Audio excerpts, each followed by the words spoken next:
Tony, Wrestling Podium Performance, and today is part 5, the finale of our series on defeating shin splints. Today we're going to be looking at how to train in the weight room and nutritional considerations to defeat shin splints once and for all. So first we have to remember back to the video on the anatomy when we're talking about strength training, and take a look at the lower leg. We have the anterior and posterior, basically the front and back.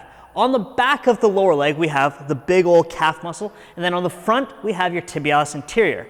When we look at strength training, we have to remember there's always going to be a little bit of an imbalance anywhere in our body, but we want to minimize these imbalances as best we can.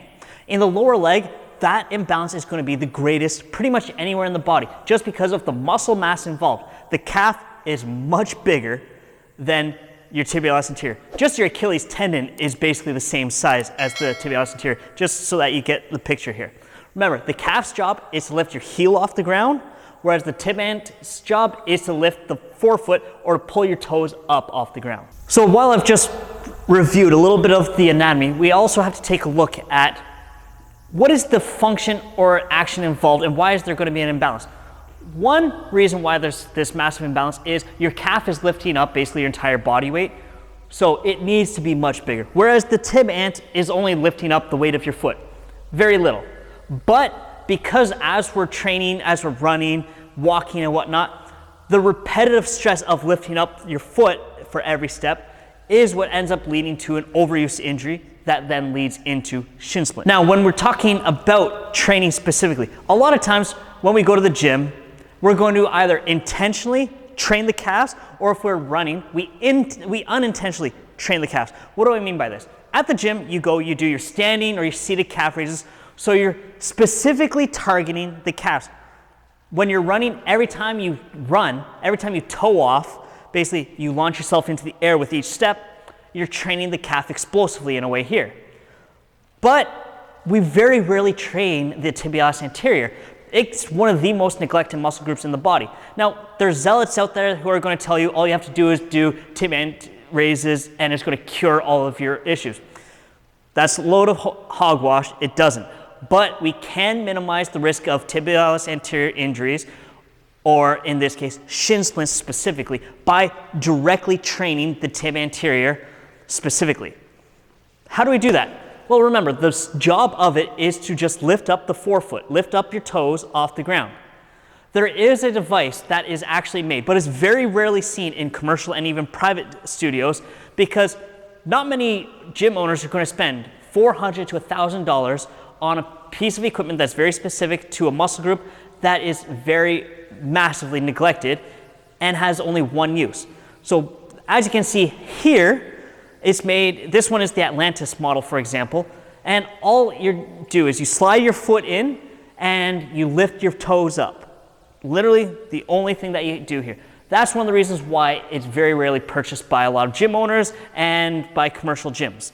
It takes up space, it usually just collects dust. Without this device, how can we train the tib anterior directly and efficiently?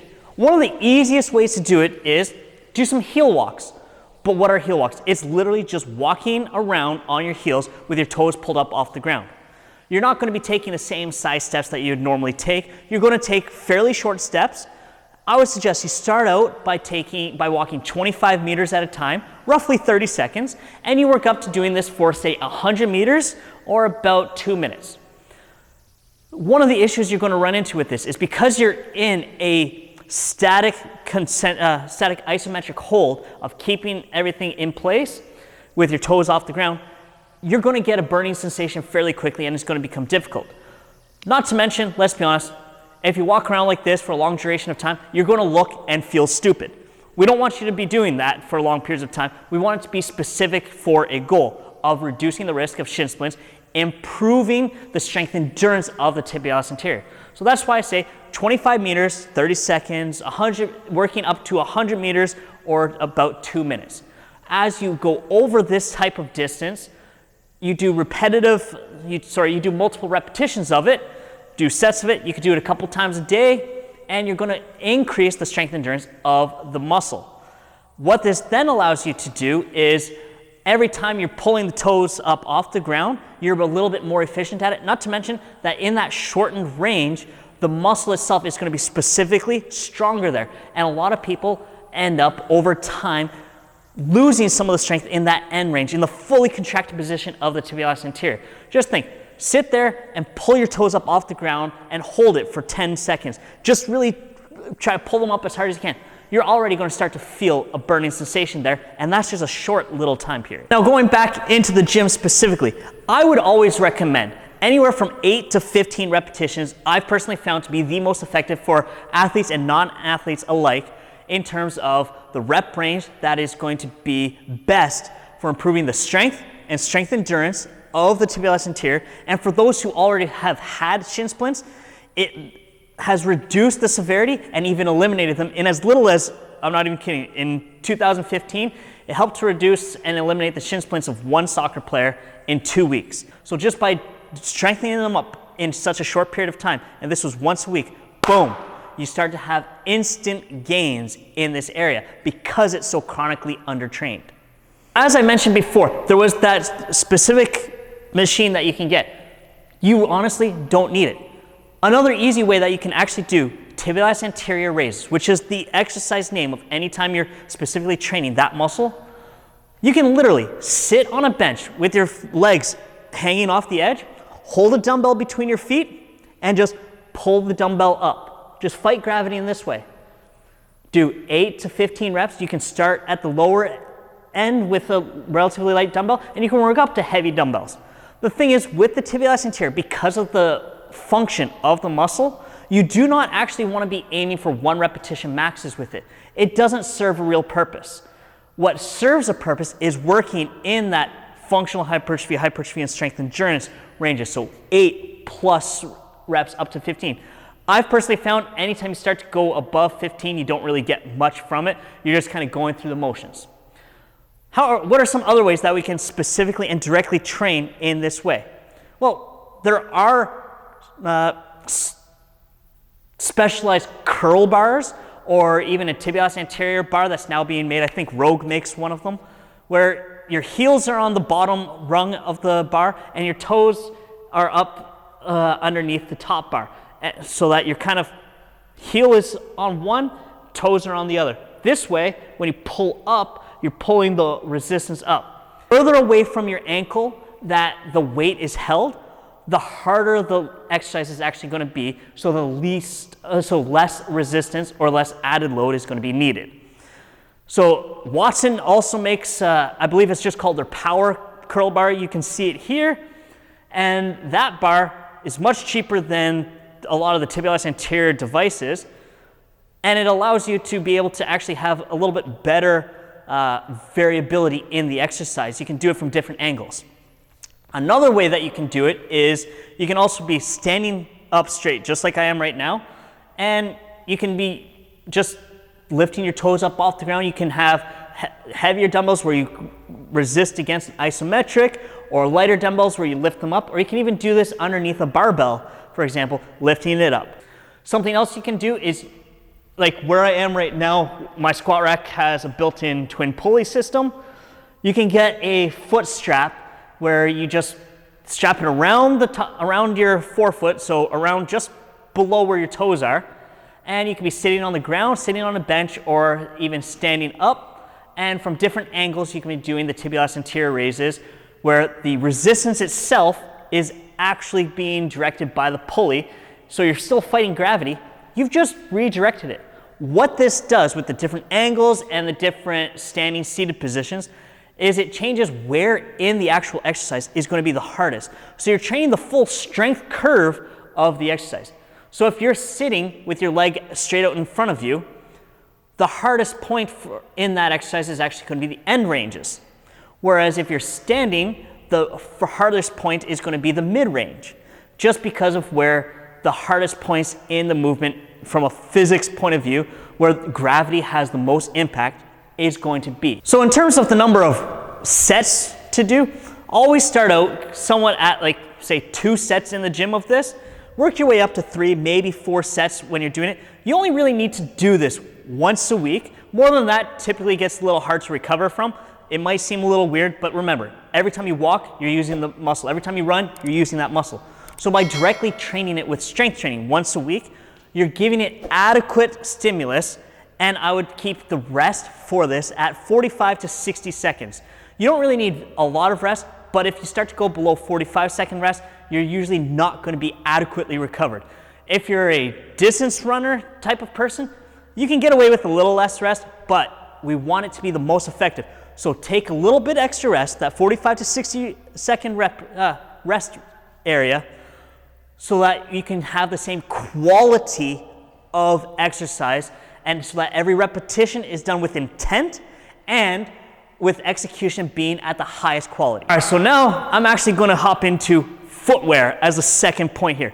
This might piss a few people off, but I really don't care. I'm being honest with this. First, let's take a look at your footwear. If you take a look at the sole of your shoe, for example, if you're taking a look around here and you notice that it's all kinds of broken down, there's creases in it. It looks like a 200-year-old piece of leather that's been folded and broken a whole bunch of times. You need new shoes, plain and simple. Take a look at the bottom of your shoe. If there's no tread left, it's time for new shoes. The reason I'm saying this is it literally means that the shoe has broken down. It's no longer actually providing the proper support that it was designed for, or in terms of when you're running on harder surfaces, cushioning. Which, talking about harder surface running, there's this big push in the fitness industry these days for wearing minimalist shoes. This is where I'm probably going to piss off some of those zealots, because minimalist shoes, when running on concrete and asphalt, road running, and even on hard tracks like Mondo, is one of the dumbest things you can do for the health of your lower leg. Why do I say that it's one of the dumbest things? Because these shoes provide zero protection. You won't see Mike Tyson, Tyson Fury, Lennox Lewis, Floyd Mayweather. You won't see boxers go and punch a steel I-beam without boxing gloves on. Why? That glove protects the hand. The whole reason why boxers wear gloves is actually to protect their hand. It's not to protect the opponent, it's to protect their own hand from breaking. Because that impact, when they're punching somebody, the rest of the hand is still somewhat moving forward, which causes forces. Well, think about every running stride you do in a way like throwing a punch. But instead, you're throwing that punch into the ground with your foot. So if you don't have any protection and you're running on a very hard surface, that's a lot of energy return coming back into your foot. So when it comes to minimalist shoes and running, stop listening to your guru and the BS that they're trying to sell you while they sell you the Vivo or the Vibram newest model shoe that has no heel drop. We're looking at making you perform better and reduce injury risk. I don't care about anything else when we're talking about that. I care about making it so that you reduce your risk for injury. With shin splints, when you're returning a lot more force into the body and that muscle isn't able to support that added force and energy coming back, you're running a greater risk for injury. We humans have been wearing shoes for roughly 5,000 to 6,000 years, according to anthropological records. The main reason we started wearing shoes was to protect our feet from the elements and from wildlife pests like snakes, scorpions, and spiders that could bite us, and if they're venomous, end up killing us. All right, the next thing that we're going to be taking a look at now is our nutritional considerations. And number one of this is hydration status. A simple test you can do for this is the next time you go to the bathroom, take a look at the color. If it's a dark amber, a very dark yellow, or you haven't gone pee at all today, you're dehydrated. You need to drink more water. Yes, I understand hydration is more than just water in. But let's keep it simple right now. Most people don't drink enough water to begin with. And if a muscle is dehydrated, the risk for injury to that muscle is greatly increased. That's why most injuries for a lot of muscles happen when an athlete is in a dehydrated state. The muscle is less resilient. Now, the second big thing we're going to take a look at in terms of nutrition is your actual dietary intake. Are you eating enough to stay healthy?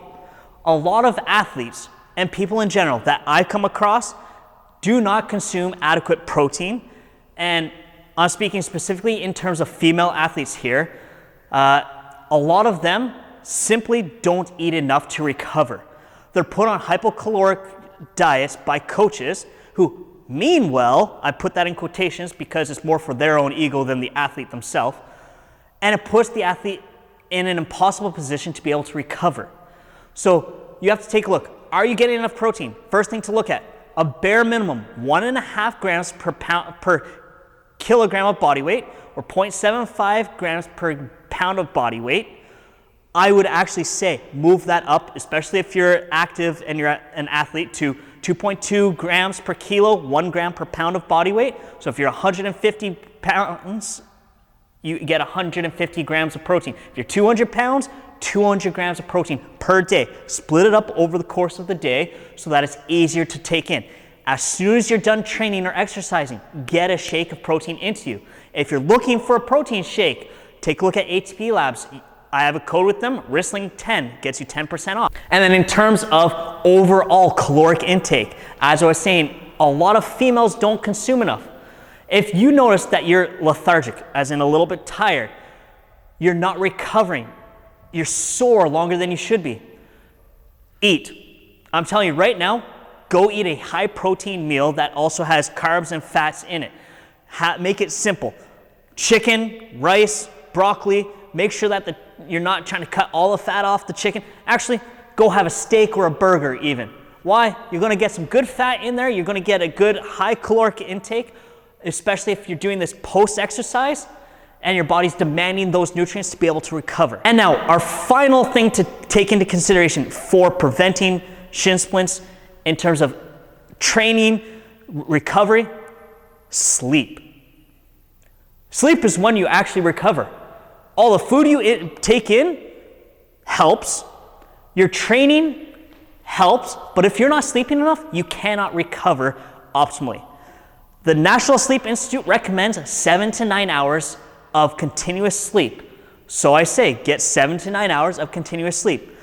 An easy way to get a little bit more sleep is set a bedtime and go to bed at the time that you have said you're going to go to bed. Don't sit there and scroll a little bit longer. Don't look up another thing.